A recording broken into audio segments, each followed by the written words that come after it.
अच्छा, मैं सिर्फ दो बातें करना चाहता हूँ। ह्यूमन कॉन्शियस से हमें मायूस होने की ज़रूरत नहीं है। इंसान को बहुत जल्दी पता लग जाता है कि ये जो कंटेंट है ये जस्ट कैथारसिस के लिए एक शख्स ने बनाया है। 1 साल, 6 महीने, 2 साल बाद लोगों को पता लग जाता है। जो भी वीलॉगर्स, पॉलिटिकल वीलॉगर्स, साफ़ी बन के जिन्होंने जितने भी ये वीलॉग्स किए हैं, आप उनके सपोर्टर से जाके पूछ लें। उनको पता है कि हाँ यार, ये तो हमें पता है, हमारा ही बंदा है, हम ज़रा दूसरी तरफ से बात सुनना चाह रहे हैं। तो ह्यूमन कॉन्शियस इतना पावरफुल बहरहाल है कि कुछ देर बाद उसको पता लगता है कि ये रेटरिक है, यानी मेरा कैथारसिस कर रहा है। इसको पता है कि इस तबके की ऑडियंस ज़्यादा है, मैं इनकी हमायत में गुफ्तगू करूंगा तो मुझे ज़्यादा लोग देखेंगे, लिहाजा ये इनका कैथारसिस कर रहा है।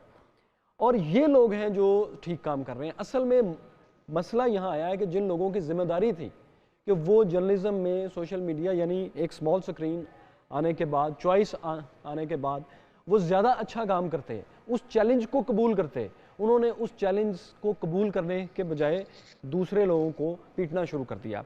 ये बिल्कुल ऐसे है जैसे पाकिस्तान में जब सीपैक आ रहा था तो यहाँ का बिजनेसमैन ये कहना शुरू हो गया था कि हमारी ट्रेड, हम किससे फिर ट्रेड करेंगे, हमारी तजारत तो ख़त्म हो जाएगी। इंडिया से जब ट्रेड करने की बात आती है तो जी फिर हमारा किसान कहाँ जाएगा। बात यह है कि अगर हम आने वाले नए चैलेंजेस को अडॉप्ट नहीं करेंगे तो हम ख़त्म हो जाएंगे, और अगर हम नए आने वाले चैलेंजेस को अपने सामने आने ही नहीं देंगे तो भी हम ख़त्म हो जाएंगे। तो क्या ये बेहतर नहीं है कि नए चैलेंजेस को फेस करके आप जैसे लोग, हबीब साहब जैसे लोग, नसरुल्लाह साहब जैसे लोग, सारे ये लोग अच्छा कंटेंट अब अपने आप को मल्टीप्लाई बाय 10 अच्छा कंटेंट दें ताकि फिर उसका मुकाबला आए। और मैं इस बात को दोबारा कहना चाहूँगा कि ह्यूमन कॉन्शियस से मायूस होने की ज़रूरत नहीं है। इंसानियत यहाँ तक आई ही इसलिए है कि अच्छाई प्रिवेल करती है। आप भी इतनी होपफुल हैं जितना फैसल उड़ाए। बिल्कुल, मैं इसीलिए तो बहुत ध्यान से फैसल की बात सुन रही थी, क्योंकि आई बिलीव के रिसर्च काम आती है। आई बिलीव कि जो आपने ऑफ द रेकॉर्ड कमिटमेंट की होती है अपने काम के साथ, जब आप मेहनत कर रहे होते हैं तो वो व्यूअर को क्लिक करती है। I absolutely believe in this कि जो आपके आइडियाज़ हैं, जो आपने इसलिए बनाए होते हैं कि आप जेन्युइनली कुछ चेंज लाना चाह रहे होते हो या आप उसके लिए कोशिश करना चाह रहे होते हो, वो किसी को समझ ज़रूर आता है। ये मसबत नहीं है, बट ये जो डिजिटल मीडिया है इसके ऊपर हर किस्म के कंटेंट के व्यूअर्स मौजूद हैं। अगर कोई अच्छा कारी है, कोई अच्छा नात खां है, कोई अच्छा एंटरटेनर है, कोई डेली व्लॉग बनाता है, अपने घर की चाहे एक्टिविटी दिखा रहा है, वो किसी तरह से एंटरटेन कर रहा है, उसको भी एक दिन में लोग 10-10 लाख लोग देख रहे हैं। तो मेरा ये ख्याल है कि ये कंटेंट की जो हमारे यहाँ अच्छा कंटेंट, एक तो with the passage of time खुद ब खुद ही फिल्टर होना शुरू हो जाएगा।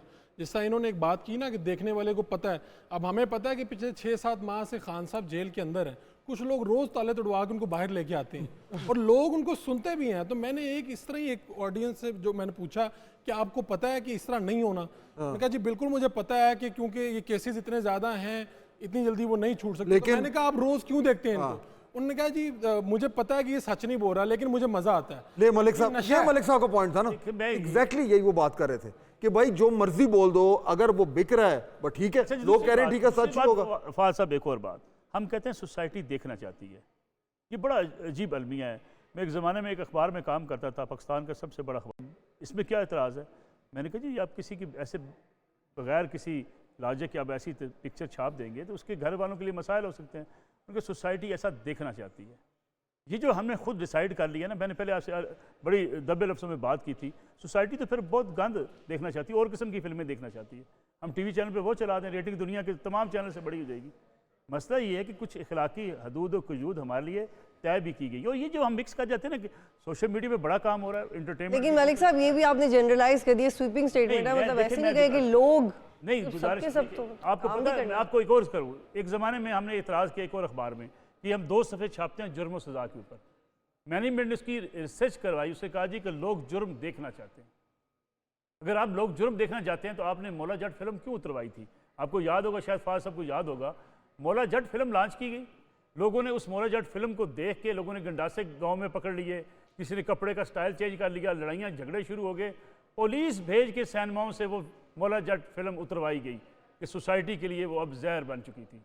सर कुछ मार्शल लॉ का दौर था, करनी पड़ती हैं, मार्शल लॉ का दौर था, ये भी चीजें आपको ऐसी करनी पड़ती हैं जिसकी बुनियाद पे आपकी सोसाइटी अगर टूट रही है। फहद साहब मैंने एक अर्ज करूं थोड़ा सा, देखिए इस पे नंबर 1 हमारे यहाँ पाकिस्तान के अंदर जो पॉलिटिकल डायलॉग है ना, उसमें रिसेंटली सोशल मीडिया एक सिक्योरिटी का मसला भी बन गया। अच्छा, सोशल मीडिया के ज़रिए हम अचानक हमने ये डिस्कवर किया है कि हमारे अखलाकियात भी इन्हितात का शिकार है। हमने मॉरल पुलिसिंग की भी एक तौजी दरअसल सोशल मीडिया से निकाली है। हमें ये गालम गलोच का पहले जिस चीज़ को हम महज फ़नी करार दे के हंस दिया करते थे, इसी पाकिस्तान के अंदर बड़े बड़े तंजिया अंदाज में कार्टून भी बनते रहे, किसी को कोई तकलीफ़ नहीं। असल प्रॉब्लम यह है कि आज भी शहबाज शरीफ को ओए शहबाज़े कहने पे तक तकलीफ़ नहीं है। ये बात यह है कि ये दर्द घुटनों का दर्द है, हम इसे जिगर का दर्द समझ रहे हैं। अब इसकी भी वजाहत कर दें। नहीं, ये काफी इससे ज्यादा कर नहीं पाएंगे, मेरा नहीं ख्याल कर इससे पहले कि सर दर्द हो जाए। देखिए मैं आपसे मैं वजाहत मौलवी साहब देखिए, मैं वजाहत करता हूँ। हम ये समझ बैठे हैं कि मुल्क की इस्टेब्लिशमेंट जो है वो इस आपके डिजिटल मीडिया से घबरा गई है। ये हम एक सोच बना के बैठे हैं जो मेरे ख्याल में इतनी दुरुस्त नहीं है। ये सोच नहीं है सर, मेरी गुजारिश सुनने जरा।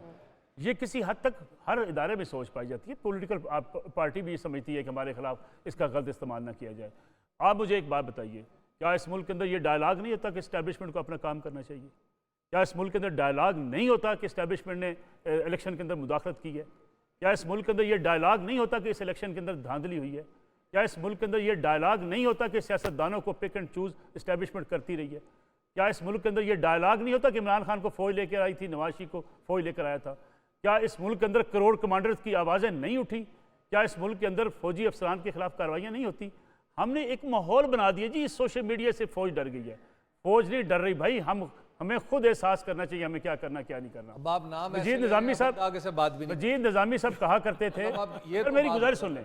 मजीद निज़ामी साहब कहा करते थे अखबार बंद कराने से बेहतर है नवाबत चलता रहे। मैं जब आप किसी शख्स को, किसी सियासतदान को, किसी इदारे को आप गालम गलूच पे उतर आए, आप मुल्क की नेशनल सिक्योरिटी को दाव पे लगाने की बातें करें, अच्छा ये आप मुल्क की पुलिस को ट्विटर से नेशनल सिक्योरिटी कैसे दांव पे लगती है? नेशनल सिक्योरिटी इतना बड़ा फिनोमेना है कि ये जरा मुझे बता दे, आज तक कोई ये तो समझाए। अगर उसे एक ट्वीट से खदशा लाक है ना, सर, ट्वीट से खदशा ला की बात नहीं है। आप कंपेन करें अपनी पुलिस के खिलाफ, आपकी लॉ एंड ऑर्डर मुतासर हो जाती है। आप कंपेन करें सियासतदान के खिलाफ, आपकी सियासत तबाह हो जाती है। आप कंपेन करें फौज के मलिक साहब, फिर ये कैसे फैसला होगा कि कहाँ तक तनकीद ठीक है, कहाँ तक तनकीद ठीक है और कहाँ से आगे खराब हो जाती है? आपको इख्तलाफ करें, आप तनकीद करें, लेकिन आप कंपेन करें। दो चीज़ों में फ़र्क समझिए फाज साहब। आप तय कर लें कि हमने लाहौर पुलिस की ऐसी तैसी करनी और कंपेन अच्छा ये बताइए, ये जो 25 करोड़ लोग हैं, आपके ख्याल में ये ब्लीड करते रहें, ये भेड़ों की तरह कतार में लगे रहें आप, या ऊंटों की तरह, ऊंटों के बाड़े की तरह जब इन्हें दिल चाहा बांध दिया, या घोड़ों की तरह जब दिल चाहा इन्हें रेस में दौड़ा दिया? आप समझते क्या है, ये इंसान है या कि क्या है? ये इंसान और ऐसे ही है। दूसरी बात ये इंसान ऐसे ही है, हबीब अकरम साहब, मुल्क है, ये इंसान ऐसे मलिक ही साहब, है। मैं अगर आपका इस्तदलाल कबूल कर लूं तो इस 25 करोड़ के मुल्क में कुछ लोग जो हैं वो हमसे बड़े हैं और कुछ लोग हम लोग जो हैं children of lesser god. Sir मैं गुजारिश